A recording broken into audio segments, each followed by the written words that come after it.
Beyiş nuru.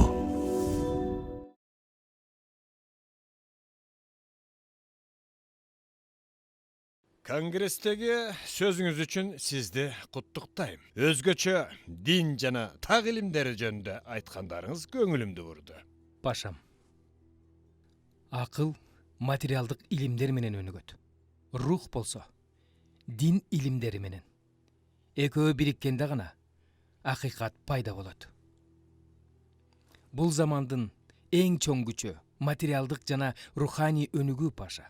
Анткени европалыктар илим жана техника менен биздин руханий кысымдар аркылуу эзип жатышат.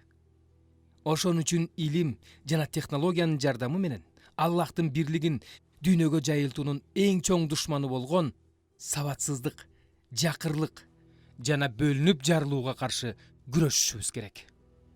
Мырзам, сиздин аракеттериңиз, тайманбастыгыңыз, чынчылдыгыңыз мени таң калтырды. Кээ бир реформалар жасайбыз. Буларды ишке ашырууда жардамыңызга муктажбыз. Мисалы, ичимдик, кийим-кече сыяктуу кээ бир маселелерди жеңилдетели деп чечтик.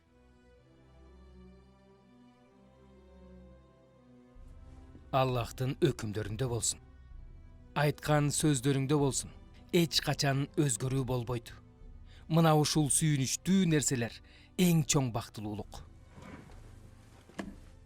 Адилеттүүлүк менен башкарып, Аллахтын берген ырыскыларын жегиледеп, жер жүзүн силерге баш ийдирген ал. Паша! Илим, технологияга байланышкан реформаларды жүргүзө бер. Бирок Курандын мыйзамдарын жеңилдетүүгө аракеттенбе. Сиздей эр жүрөк адамдар бизге керек. Сизди бул жерге улуу ойлорун бөлүшсүн деп чакырдык. Мырзам! Салоникада сүйлөгөн сөзүңүздөн улам сизди сыйлайм. Биздин революциябызга кийлигишпеңиз, тынч жашаңыз.